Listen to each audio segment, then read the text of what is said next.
Good evening प्यारे बच्चों।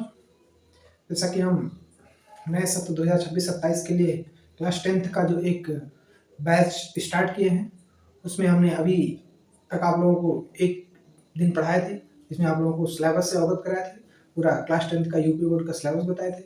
और आइए जो आज शुरू करते हैं आपके सिलेबस के अकॉर्डिंग। जो आपका बुक में पहला चैप्टर है, जिसमें आप रियल नंबर्स अर्थात वास्तविक संख्या के बारे में पढ़ेंगे। तो वास्तविक संख्या तो आपका चैप्टर का नाम है, लेकिन हम पहले चाहते हैं कि आपको जितनी भी संख्याएं हैं उन संख्याओं से अवगत करा दें एक बार, और संख्याओं से अवगत कराने के बाद फिर हम बुक्स की जो प्रश्न होंगे उसको लेंगे, तो शायद आपको बेहतर समझ में आएगा। ठीक, तो आइए लेते हैं, पहले समझाने की कोशिश करते हैं कि जो संख्याएं होती हैं, जैसे आप पढ़े होंगे या फिर नहीं भी पढ़े हैं तब भी, एक होता है प्राकृतिक संख्या।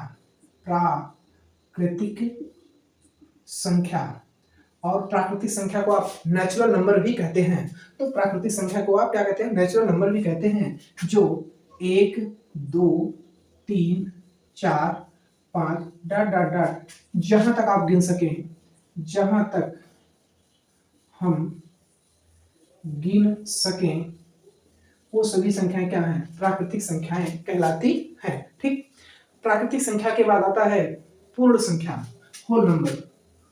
पूर्ण संख्या, पूर्ण संख्या क्या आता है? पूर्ण संख्या। अब देखिए यहाँ पर प्राकृतिक संख्या और पूर्ण संख्या का जो अंतर है वो केवल एक संख्या का है, कि पूर्ण संख्या में 0 से शुरुआत होता है, कि आप कहें 0 फिर 1 2 3 4 5 डॉट डॉट डॉट जहां तक हम गिन सकें। तो आपको अंतर दिख रहा होगा क्या, कि प्राकृतिक संख्या के पर जो प्रारंभ होती है वो 1 से होती है, लेकिन पूर्ण संख्या जो है वो प्रारंभ होती है 0 से। ठीक, ये प्राकृतिक संख्या हो गई, ये पूर्ण संख्या हो गई। आगे आते हैं सम संख्या। सम संख्या इससे भी आप अवगत होंगे, लेकिन मेरा दायित्व है एक बार मैं आपको अंकों से परिचित करा दूं। तो सम संख्या अर्थात वह संख्या जो 2 से विभाजित हो जाए पूरी तरह, वह सभी संख्याएं सम संख्या कहलाती हैं। जैसे 2, 4, 6, 8, 10 डॉट डॉट डॉट, ये सभी संख्याएं क्या हैं? तो यह सभी संख्याएं क्या हैं? ये सभी संख्याएं सम संख्या कहलाती हैं, अर्थात इवन नंबर कहलाते हैं। दूसरा है विषम संख्या। विषम संख्या, तो विषम संख्या किसे कहेंगे? ऐसी संख्याएं जो 2 से विभाजित न हो, वो सभी संख्याएं विषम संख्या कहलाती हैं। जैसे 1, 3, 5, 7, 9, 11 डॉट डॉट डॉट, अर्थात जो सम नहीं है वो सभी क्या है? विषम संख्या है। ठीक, तो ये विषम संख्याएं हो गई। विषम संख्या को ऑड नंबर बोलते हैं। ठीक, अब आता है भाज्य संख्या। भाज्य संख्या, कंपोजिट नंबर।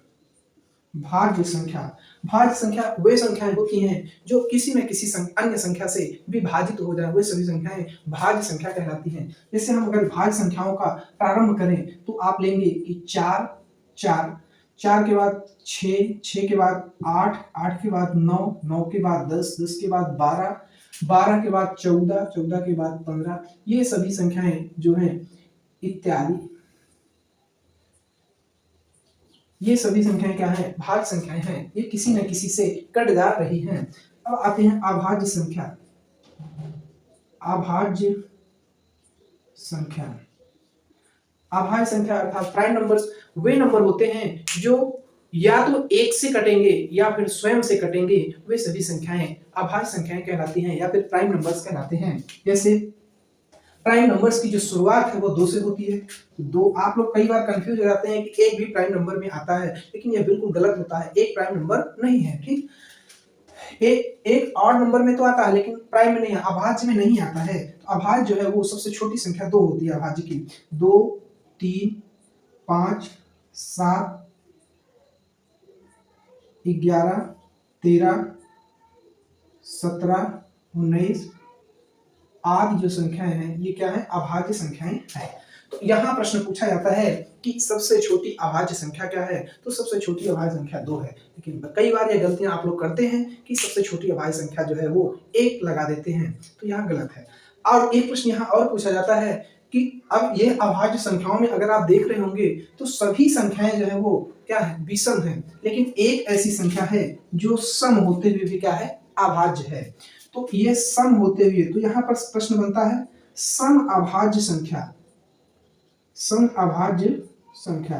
तो सम अभाज्य संख्या जो है वो क्या है, संख्या दो क्या है, सम होते हुए भी क्या है, अभाज्य है। तो दो ही एकमात्र ऐसी संख्या है जो सम होते हुए भी क्या है, अभाज्य है। बाकी सभी जितनी भी अभाज्य संख्या है वो सब क्या है, विषम है।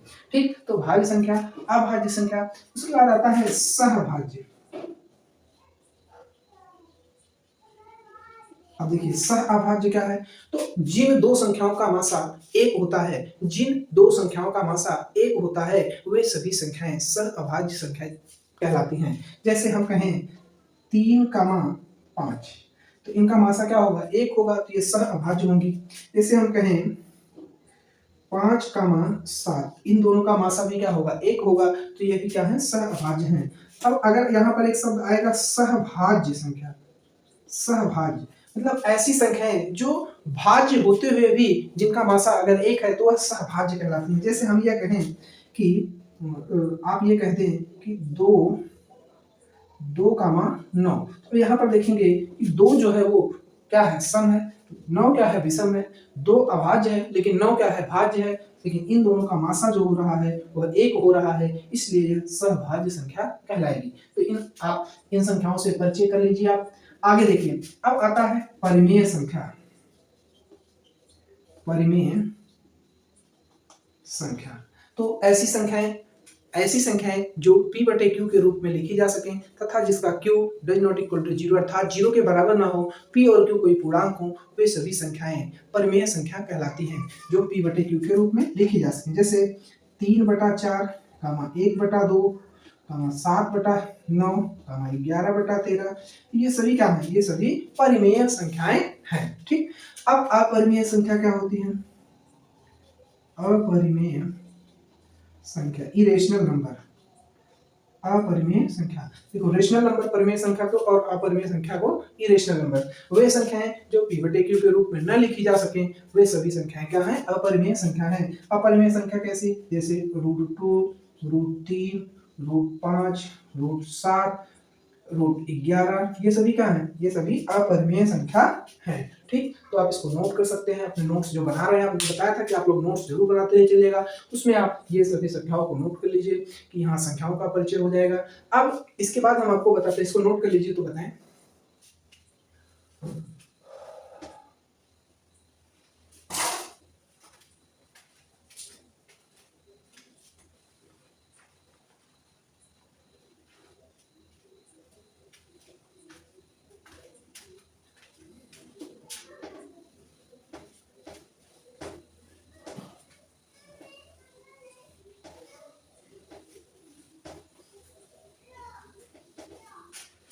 अब देखें, जैसे वास्तविक संख्या, रियल नंबर क्या है, तो जितनी भी ये संख्याएं हैं इन सबके समूह को आप कह सकते हैं क्या, कि ये सभी संख्याएं जो है वो रियल नंबर हैं, वास्तविक संख्याएं हैं। ठीक, और वास्तविक संख्या का अपोजिट अर्थात कहें तो काल्पनिक संख्या, मतलब जो संख्या वास्तविक नहीं है वे सभी संख्याएं काल्पनिक संख्या होती हैं। ठीक, तो ये आपका एक छोटा सा संख्याओं का परिचय था जो निश्चित रूप से आपको समझ में आया होगा। और आइए अब लेते हैं कुछ आपके बुक्स से प्रश्न और उनको सॉल्व कराने की कोशिश करते हैं।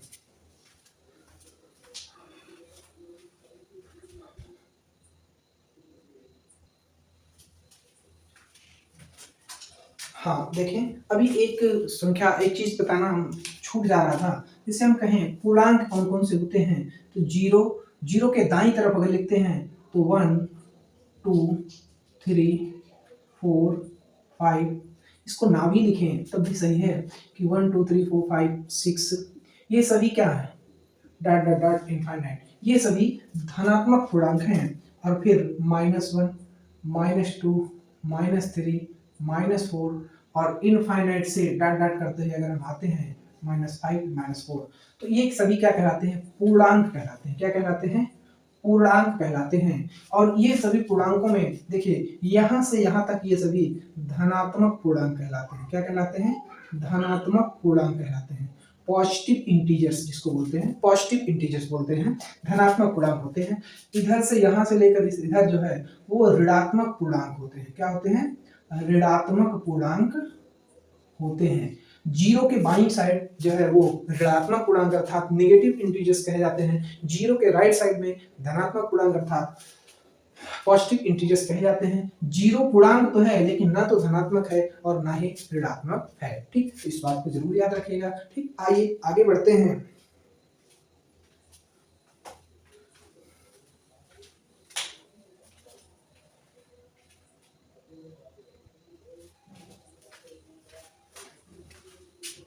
देखिए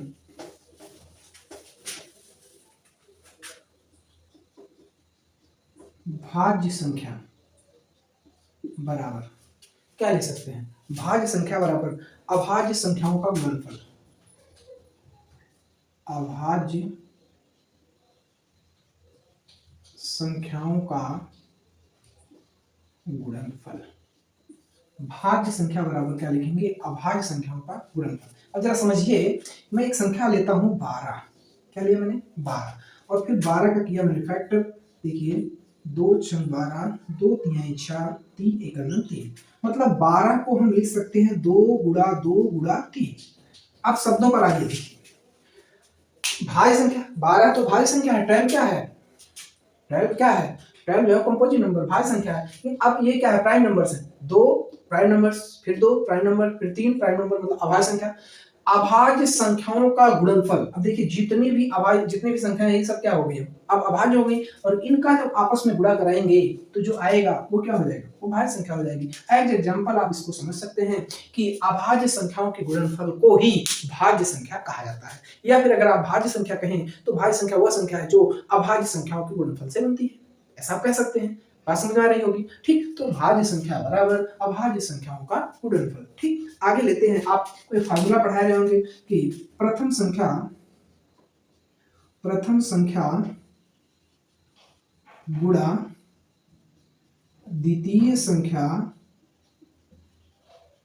बराबर मासा गुणा लासा। इस फार्मूले से आपको बोर्ड एग्जाम में 1 नंबर मिलने वाला है, क्योंकि इस फार्मूले के आधार पर आपके बोर्ड एग्जाम में पेपर में एक प्रश्न जरूर आता है। ठीक, तो इस फार्मूले को जरूर आप रटे रहिए, जरूर याद रखिए क्या कि प्रथम संख्या गुणा द्वितीय संख्या बराबर होता है मासा गुणे लासा के। ठीक, इसी फार्मूले से आपको आगे चलकर कई सारे प्रश्नों को हल करना पड़ेगा, तो इस फार्मूले को आपको एकदम से याद कर लेना है। क्या, बहुत ही आसान सा है, प्रथम संख्या गुणे द्वितीय संख्या बराबर मासा गुणे लासा, प्रथम संख्या गुणे द्वितीय संख्या बराबर मासा गुणे लासा। ठीक, तो ये फार्मूला आप याद रखिए। फिर आइए आगे बढ़ते हैं थोड़ा सा।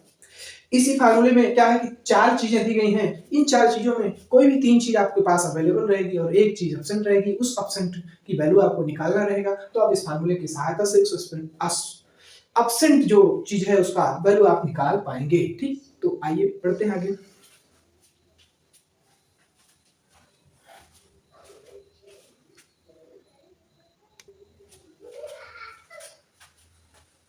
देखिए ये पहला प्रश्न है, कह रहा है कि संख्या 144 के अभाज्य गुणनखंड में अभाज्य गुणनखंडों की घातों का योगफल क्या होगा।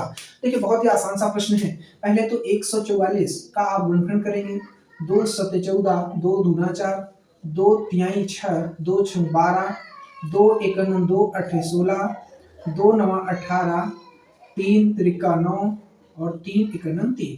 तो आप यहाँ पर समझें कि 144 को आप क्या लिख सकते हैं कि 2 गुणा 2 गुणा 2 गुणा 2 और गुणा 3 गुणा 3। तो ये गुणनखंड हो गया, इतना आप करना जानते होंगे, और नहीं भी जानते हैं तो बहुत आसानी से आपको बताया गया है कि आप गुणनखंड कर लीजिए। फिर आप देखिए 144 को आप इसको अगर पावर्स के रूप में, घात के रूप में, तो 2 की घात कितनी, मतलब जितनी बार 2 होगा उतनी घात बनेगी। तो 1 2 3 4 अर्थात 2 की घात 4 गुणा 3 की घात 2, 2 की घात 4 गुणा 3 की घात 2, इसको आप इस रूप में पावर्स के रूप में लिख पाएंगे। फिर कह रहा है गुणनखंडों की घातों का योगफल। अब यहाँ पर अगर आप घात का योगफल निकालेंगे तो देखिए यहाँ पर घात 4 है और फिर यहाँ पर 2 है, बराबर 6, अर्थात घातों का योगफल क्या आएगा, 6 आएगा। ठीक, तो अब प्रश्न तक आ चुके हैं। अब अगले वीडियो में हम आपको बहुत सारे प्रश्नों को हल कराने वाले हैं। ठीक, आज ने जो है आपको नंबर्स का परिचय कराया, प्लस यहाँ तक ले आए। ठीक, मिलते हैं अगले वीडियो में। Thank you.